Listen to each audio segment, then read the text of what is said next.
जुन घरमा चाहिँ नन्द आमाजुको खटल चल्छ नि, त्यो घरमा चाहिँ घरको बुहारीले या भाउजूले चाहिँ कहिले पनि सुख पाउँदैन कि, कहिले पनि पाउँदैन कि।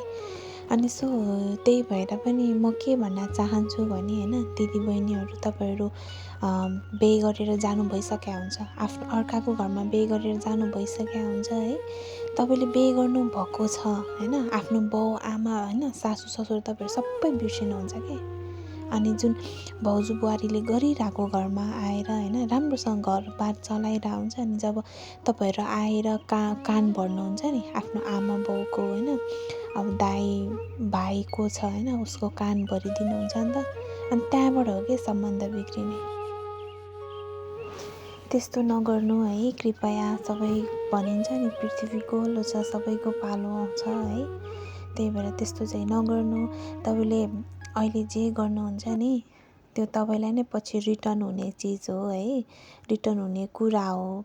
प्लस कति मान्छेले तपाईँको भाउजू बुहारीले बदला नलिए पनि होइन, समयले तपाईँलाई बदला लिन्छ कि। त्यही भएर त्यस्तो काम नगर्नु। अहिले कर्म राम्रो गर्नु न। तपाईँहरू भन्नुहुन्छ नि होइन, मलाई सासूले यस्तो गर्यो, ससुराले यस्तो गर्यो, मेरो हस्बेन्डको सिस्टरहरूले यस्तो गर्यो भन्नुहुन्छ होइन। तपाईँले एकचोटि सोच्नु के, मैले पनि मेरो भाउजू बुहारीलाई मैले यस्तो गरेको थिएँ, मैले यस्तो गर्नु हुँदैन, त्यो सोच्नु त।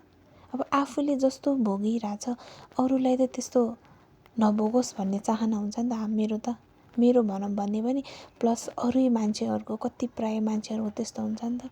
अनि त्यही भएर तपाईँले कर्म राम्रो गर्नु नै धर्म हो कि। तपाईँ मनभरि पाप लिएर हिँड्नुहुन्छ, उहाँहरूको दिदीबहिनीप्रति होइन त्यस्तो नराम्रो भावना राख्नुहुन्छ होइन। अनि त्यही भावना चाहिँ माइतमा आएर होइन आमा बुवाको कान भर्ने, दाजुभाइको कान भर्ने, अनि त्यसपछि सम्बन्ध बिगार्ने, त्यस्तो काम नगर्नु के। आखिरमा भनेको तपाईँ कति बस्नुहुन्छ माइत, कति गर्नुहुन्छ तपाईँले माइतमा। जब तपाईँको आफ्नो पालो आउँछ नि, अनि त्यसपछि तपाईँ टाउकोमा हात राखेर रुनुपर्ने दिन आउँछ कि है। त्यही भएर म चाहिँ के भन्न चाहेँ भने, यो बिहे गरेर जानुभएको दिदीबहिनीहरूलाई चाहिँ म के एउटा सल्लाह सुझाव दिन्छु भने, तपाईँ आफ्नो घरबार सम्हालेर होइन आफ्नो तरिकाले जिउनु, आफ्नो तरिकाले बस्नु के। तपाईँको जस्तो सबैको मन हुँदैन होइन। तपाईँहरू अर्कालाई गिराउनलाई यति धेरै पछि पर्नुहुन्छ नि, जब तपाईँलाई भगवानले गिराउनुहुन्छ नि त, त्यसपछि तपाईँ उठ्ने लायकको पनि हुनुहुन्न कि। त्यही भएर कहिले पनि अरूप्रति चाहिँ नराम्रो नसोच्नु है, नगरिदिनु भन्न चाहन्छु म चाहिँ। सबैको आफ्नो आफ्नो स्थिति हुन्छ, परिस्थितिले गरेर मान्छे कहाँबाट के भइरहेको हुन्छ, कहाँ पुगिरहेको हुन्छ है। त्यही भएर त्यस्तो चाहिँ नगर्नु। कुनै पनि छोरी मान्छेले होइन आफ्नो घरबार चाहे बिगार्न खोज्दैन कि। जब उसले सहेर नि अति हुन्छ नि, अति भइसकेपछि मात्रै हो कि उसले नराम्रो डिसिजन लिने।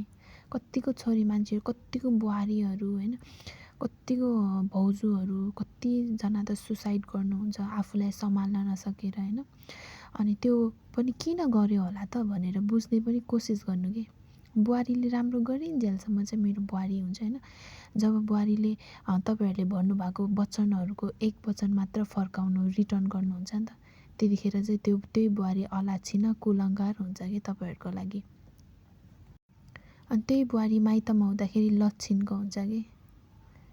अनि त्यसलाई ठिक उल्टो गरेर हेर्नु न, तपाईँ र उहाँ बुहारी भाउजूमा के फरक छ। तपाईँहरूले एकचोटि पनि सोच्नुहुन्न कि यसलाई के भइरहेछ त, यो किन यसो स्याड भइरहेछ, मेरो कुराले उसलाई चित्त दुख्यो, यस्तो मैले गर्न हुन्थेन, त्यस्तो भनेर तपाईँले कहिले पनि सोच्नुहुन्न कि। एकचोटि जस्ट ट्राई गर्नु त, आफ्नो दिदीबहिनीलाई जस्तै माया गरेर एकचोटि मात्रै बोलिदिनु, व्यवहार राम्रो गरिदिनु त, त्यो बुहारीले माइत बिर्सिन्छ कि। माइत बिर्सिने गरी माया गरेर बस्छन् कि तपाईँहरू। अनि त्यही बुहारीलाई चाहिँ होइन कुलङ्कार अलाछिन, यो आएर घरमा यस्तो भयो, यस्तो झगडा भयो, मेरो परिवार कति खुसी थियो भन्नुहुन्छ नि। तपाईहरूले पनि त त्यो बुहारीलाई गर्ने व्यवहार सम्झिनु न। त्यो बुहारी कति रुँदै बसेको हुन्छन्, त्यो बुहारीले कति धेरै सहेको हुन्छ। तपाईहरू होइन आफूले ढुङ्गा हानेर होइन अरूबाट फुलको उपहार पाउनु त्यो कहिले पनि नसोच्नु कि त्यो सम्भव हुँदैन। तपाईँले राम्रो गर्नुभएको छ भने अवश्य राम्रो हुन्छ, तपाईँले राम्रो गर्नुभएको छैन भने त्यही हुन्छ कि तपाईँले जस्तो गर्नुभएको त्यस्तै हुन्छ। त्यही भएर कर्म राम्रो गर्नु नै धर्म हो है। त्यही भएर त्यस्तो नगर्नु होला कृपया दिदीबहिनीहरू। Thanks for watching. मेरो फुल भिडियो युट्युबमा छ है गाइज।